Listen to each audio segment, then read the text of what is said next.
The battlefield was quiet now, but the silence was not peace, it was heavy and strange. Like something was missing, something important, something alive. The wind moved over the broken ground and carried smoke and dust through the air, where once the sky was full of fire and machines and war. Now there was only the sound of weak breathing, and the slow crunch of boots, overshadowed stone. James walked with a limp through the ruins. His uniform torn, his hands shaking. He had not eaten in 2 days. His body was tired and cold, and the wound on his arm was wrapped in a piece of cloth that used to be part of his flag. But he kept walking because he had heard a sound, and in a place like this one, sound could mean anything. It could be danger, or hope, or both. He stepped over a broken wall, and found the sound again. It was a soft whimper, like a scared child hiding from the dark. His eyes moved quickly across the debris, and then he saw her, a small figure, not human, curled up under a metal plate. Her skin was pale and faintly glowing, her eyes large and frightened, her body thin, like she had not eaten for weeks. She was no older than 6, maybe 7, if he guessed by her size, but who could tell with alien species? She looked at him, and froze. Her tiny hands pulled close to her chest. She was ready to run, but had nowhere to go. Her legs were too weak to stand. She trembled not from fear only, but from hunger and cold. James dropped to one knee, slowly showing he meant no harm. He reached into his pocket and pulled out the last food pack. He had a thin silver wrap with a protein bar inside. Not much, but it was all he had. He unwrapped it carefully and held it out to her. She didn't move at first. Her eyes flicked from his face to the bar and back again. He smiled and spoke gently, not sure if she understood, but hoping kindness could be seen. Even if words were strange, she crawled forward just a little, took the bar from his hand with both of hers, and then backed away. She ate like she had not eaten in a long time, fast and desperate, but trying to be quiet. James sat down on the ground near her, and leaned back against a fallen beam. He watched her as she finished, and then curled up again, holding the empty wrapper like it was a treasure. He knew the area was not safe. Enemy drones still flew overhead, and some might be searching for survivors, but something told him not to leave her. Here she had no weapon, no chance, and she was just a child. As the sun dipped low, and the shadows grew longer, he built a small shelter from broken panels and old blankets he found nearby. He didn't know where the others from his squad had gone. Maybe they were already evacuated, or maybe not. He had missed the extraction call while helping a wounded comrade. Now he was alone with this alien child in a ghost town lit by firelight and fading sky. That night, he woke to a sharp sound like metal breaking. He reached for his weapon, but stopped when he saw the girl shaking with fear. Something outside was moving, maybe an animal, maybe worse. He whispered to her to stay low again, not sure. She understood, but she stayed close to him, her hand clutching his jacket tightly, as if it was the only safe thing in the world. A blast shook the building, the roof caved partially, a support beam crashed down, and James pushed the girl away just in time, but the beam hit his side hard. He cried out, and darkness swept over his vision. She crawled to him, her hands pressed against his chest, trying to stop the blood, trying to wake him, her voice full of panic, strange words, soft and desperate. As James faded into unconsciousness, he saw her face above him, tears falling from her alien eyes, glowing softly in the dark. She was afraid. But she did not run. She stayed with him. He wanted to tell her something, anything, but his mouth was heavy, and sleep pulled him under too strong to fight. The stars above turned slowly as night wrapped around them. The fire outside burned low, and the cold crept in again, but two shapes huddled together under broken steel, a human and an alien child, alone in the ashes of a world that forgot them both. Yet something had happened in that quiet space, something real, something small but powerful. A moment of kindness that would echo across time, across worlds, across fate.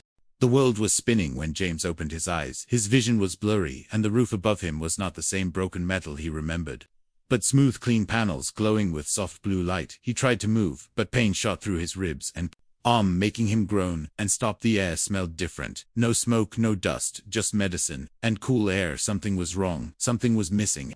A nurse came in, human, calm and silent, with tired eyes and a datapad. In her hand she told him he was safe, that a scout team had found him unconscious and brought him to the field hospital. Just in time, she said. He had been lucky, very lucky. James listened, but his thoughts were not on her words. His mind was searching for a small face, large eyes, pale skin, and a glowing crystal that had clung to her neck like a lifeline. He asked about her, the alien child he had saved, the one who had stayed with him, the one who should have been right beside him, but the nurse only frowned and shook her head. There was no record, no report of any alien girl, no trace at the rescue site, just him alone, barely breathing, with a broken rib and a cracked skull.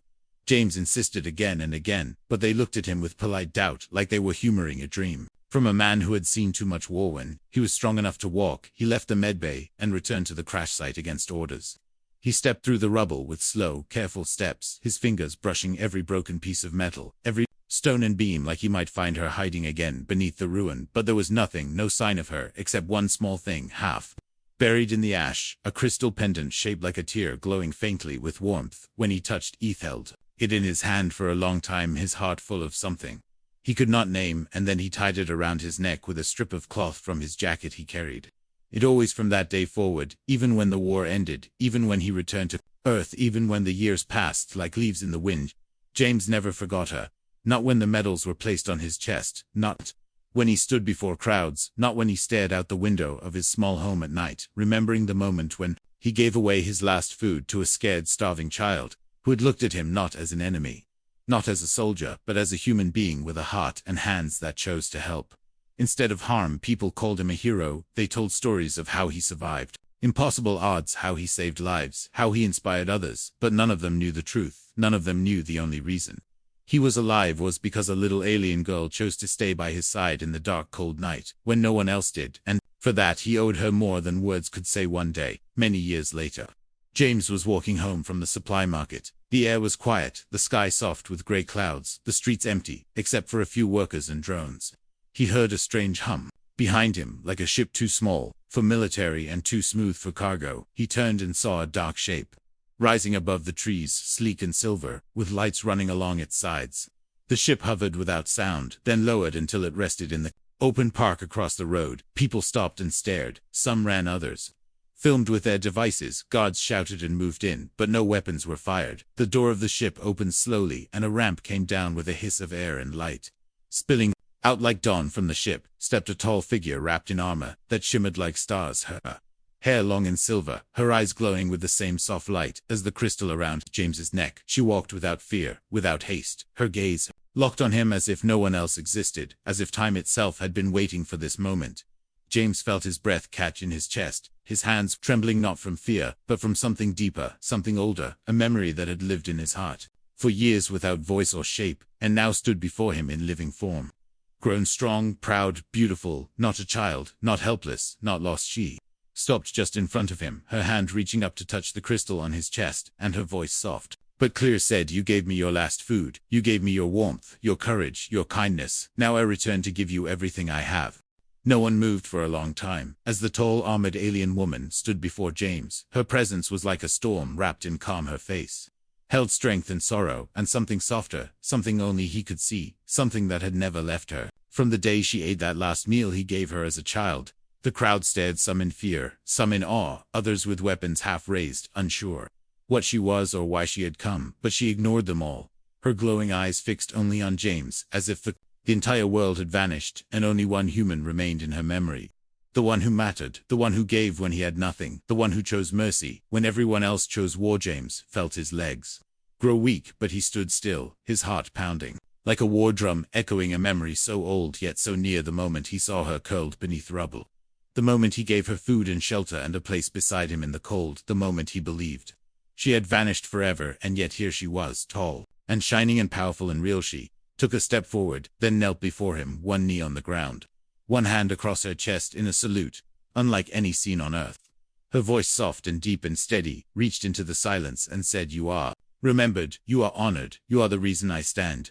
James could barely speak, his lips moved, but no words came, only the sound of breath and wonder, and the weight of time collapsing between them. She rose again, and raised her hand skyward, and the ship behind her opened wider, and more of her kind stepped forward, warriors in armor, children with wide eyes, elders with staffs and markings. They all looked at James not with fear or hatred, but with respect, deep and glowing and rare. They formed a circle around him, but kept their distance, and the woman who once was the starving child said his name, not just James, but the full name he had whispered to her once long ago, thinking she would not remember, but she did. She remembered every word, every glance, every gesture. "My people are alive because of you," she said. "The day you gave me food was the day I began to live again. I was lost, I was dying. I had no family, no name, but you gave me both. You gave me a future. Now I have returned to give." You mind the sky above them shimmered and changed.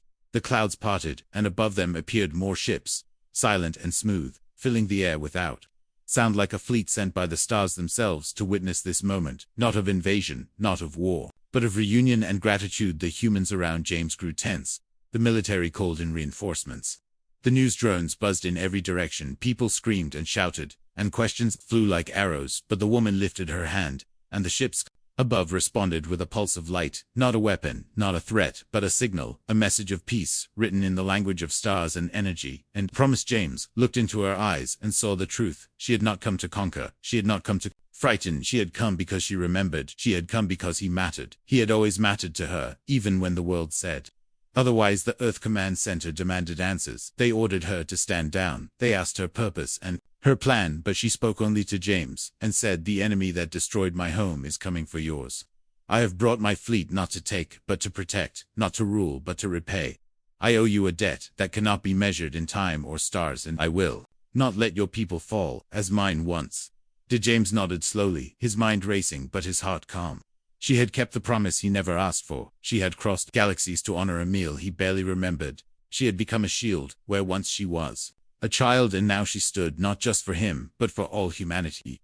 Stepped forward and placed his hand over the crystal, still glowing against her chest, and said, "Then, let us stand together, one world beside another, one life remembered by another." Crowd watched as she turned to her people and spoke in their language, strong and fluid and bright with emotion, and they all knelt as one before the human who gave everything he had and asked for nothing in return. Of them the sky pulsed again, and stars blinked, like they too were watching, and remembering, and waiting for what came next. The city held its breath as the ships in the sky hovered like silent watchers, glowing softly against the gray clouds, while below the woman who had once been a starving child stood beside James, her armor reflecting light, her voice calm but strong, her words filled with power and promise and pain. "Remembered you gave me life when I had nothing," she said, "and now I give you everything. I have my ships, my warriors, my oath, and my heart that never forgot what you did when the world turned cold and hope had died." The military officers demanded answers.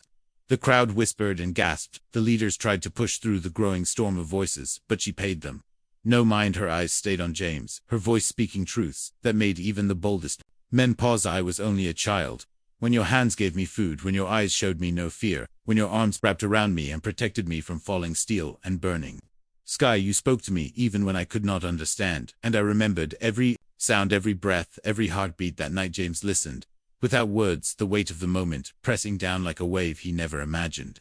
This day would come, never thought the girl he once fed would return as a warrior, never dreamed she would rise from ashes to lead a fleet, not for power, not for glory, but for him. The alien warriors behind her stood still in formation, their armor marked with symbols, their weapons silent but ready, their faces hidden behind masks of light. Yet not one moved without her signal, not one spoke over her voice, not one looked at anything except James, the man their leader had chosen to honor above all. The Earth commanders tried to take control. They sent drones, they issued commands, they asked for access to the ships and demanded surrender, but the sky responded with a soft pulse of light, a warning not of anger, but of patience.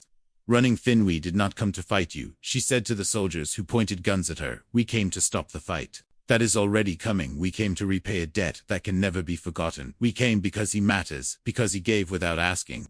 And now we return the gift." James stepped forward and raised his hand, not to stop her, but to ask the question that burned in his chest. "How did you find me after so many years? How did you rise from that battlefield to this moment? How did you remember me when I had nothing but a broken ration and a name whispered in the dark?" She smiled, then a small, quiet smile, the kind only he could see, the kind she had not shown anyone else since that day, and she said, "I never forgot you. I kept the wrapper from the food you gave me.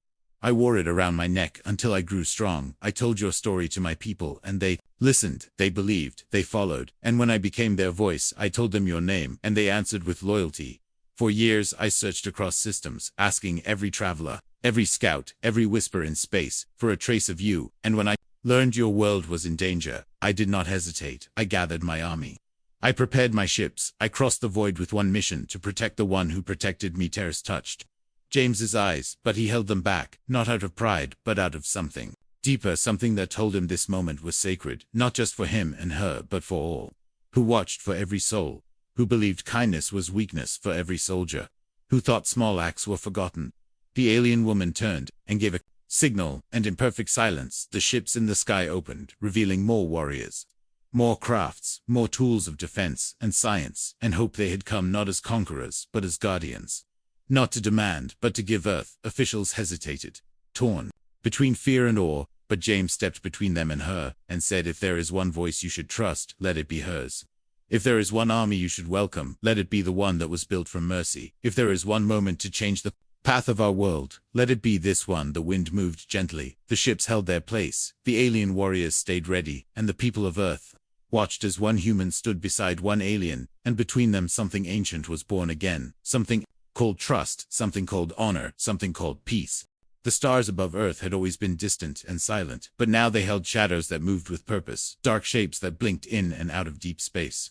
Silent watchers with no flag, no voice, no soul. The woman who had returned with fire and grace now stood inside the Earth Council chamber, her armor dimmed to show respect, her voice steady as she spoke of a threat no one had seen, but all would soon feel they are coming, she said. Creatures that do not speak, do not stop, do not take prisoners. They do not want land or power or gold. They move from world to world, leaving only silence and dust behind them. They are not life. They are hunger. They are the end of days, and they have found your world.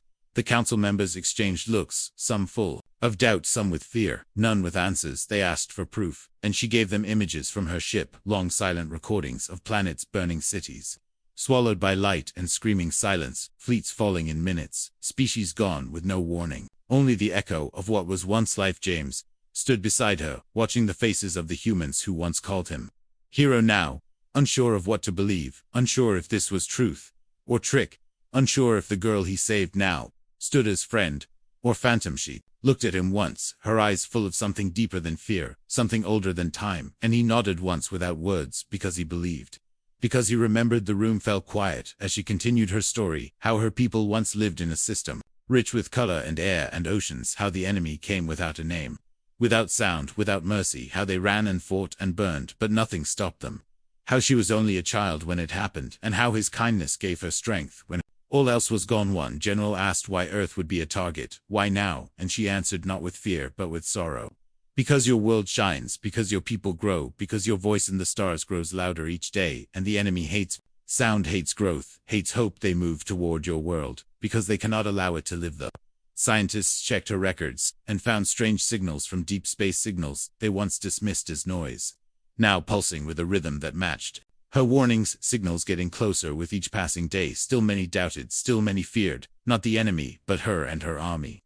They asked if she could be trusted, if her fleet was truly here to help, or if this was the beginning of something else. James spoke then, not with grand words or long speeches, but with the truth. I gave her food when I had nothing. She gave me life when I was dying. Now she gives us warning, when others would give only silence. If we cannot trust her, we trust no one. His words silenced the room, more than data, more than threat. It was truth spoken with no agenda, no power behind it, only memory and meaning. She showed them the plan. Her fleet would not land or take cities. They would guard the sky and build shields above key zones. They would teach Earth's armies new ways to fight, ways that worked in space, ways that kept our people alive.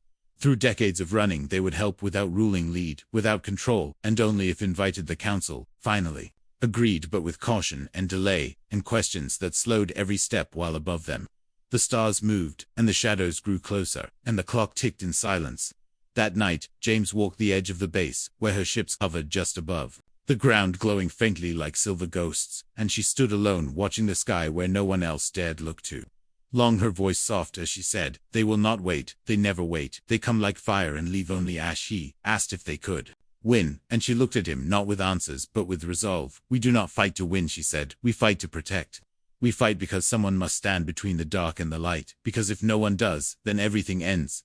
James took her hand. Not as soldier to leader, not as man to alien, but as the one who once gave her hope, now receiving it in return. The cold wind passed between them, but neither moved, both staring at the sky, both waiting for the stars to blink again, both knowing the storm was near.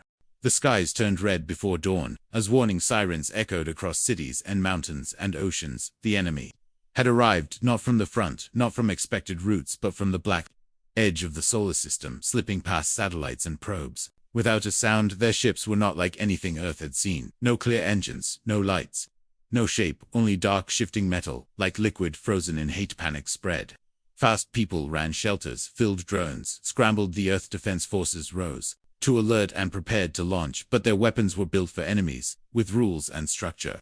Not for this, not for creatures that came like a storm without eyes or voices or Mr. James stood with her on the command deck of her flagship, a vessel shaped like a winged moon, floating just beyond the atmosphere where Earth looked small and blue and full of life. Her army was already moving, ships aligned in sharp patterns. Weapons glowing with soft light armor shifting to form defenses. In ways human science could not yet understand. She gave orders in a language of pulses and movement, her voice steady. Her eyes never blinking, her mind locked on every reading, every threat, every signal from the void. James watched as her warriors responded with precision, each step like a dance they had rehearsed for years, and maybe they had because they knew what was coming, because they had seen it before, because they had survived when no one else had then.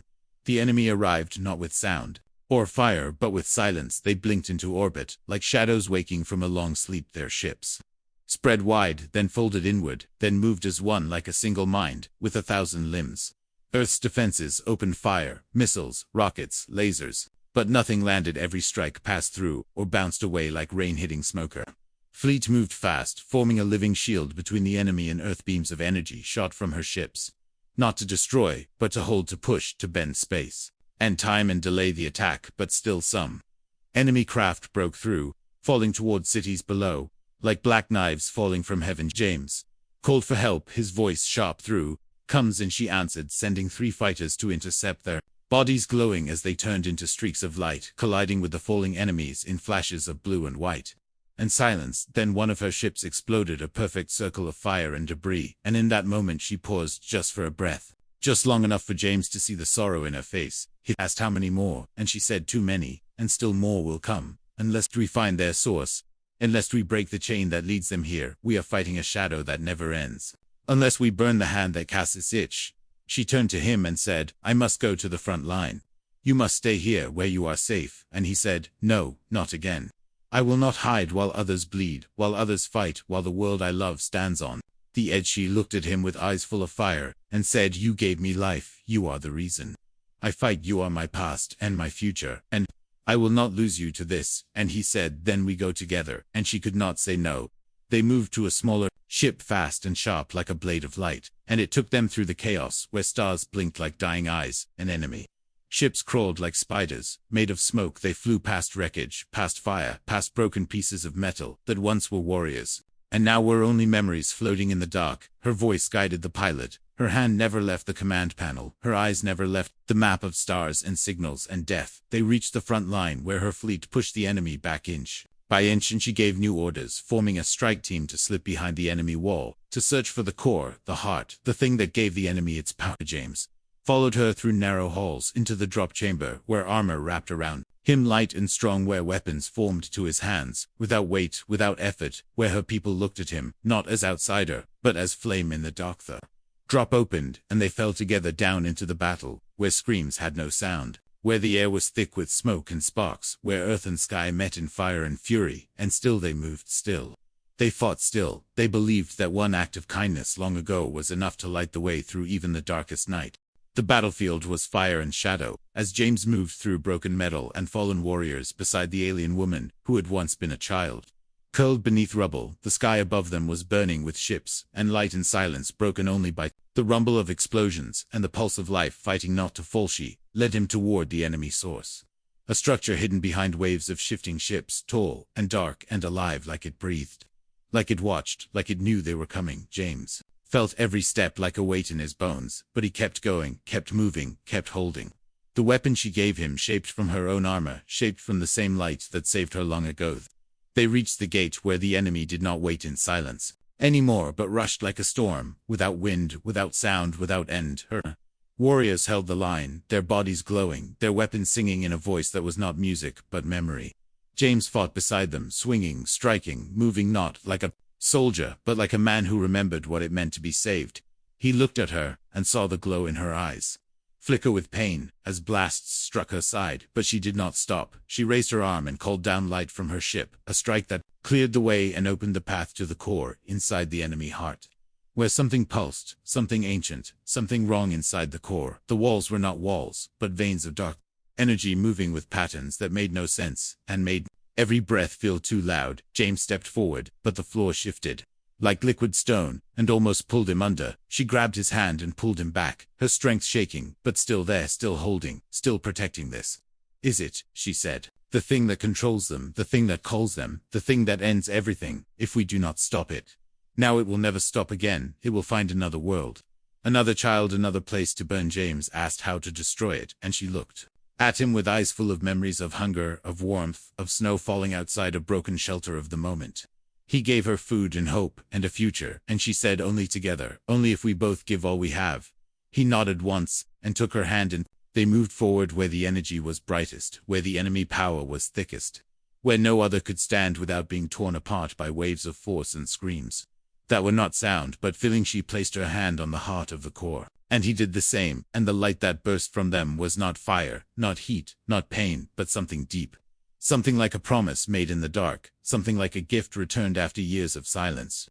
Something like love. The core cracked, and the enemy ships above began to fall, to fade, to vanish like smoke touched by wind. The sky cleared, the stars blinked, the silence changed from terror to peace, and the fleet that had come with her began to slow, began to land, began to breathe. James fell to one knee, the strength gone from his body, the light fading from his eyes, and she caught him before he touched the ground, her arms around him, her voice whispering, "You saved me once, you gave me your last food, your only warmth, your only hope, and I swore I would never forget, and I never did." He looked up at her and smiled, not with lips but with eyes full of peace, and said, "Then I am glad you were hungry, then I am glad I was there, then I am glad you lived."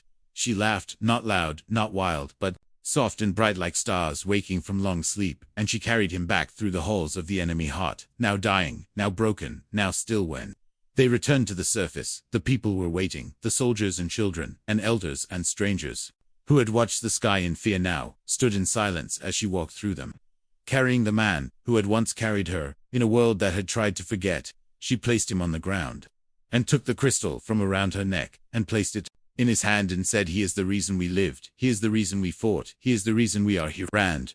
The people knelt, and the stars above blinked, and the ships in the sky stood still, and for a moment, the universe was quiet, not in sorrow, but in honor, not in loss, but in love.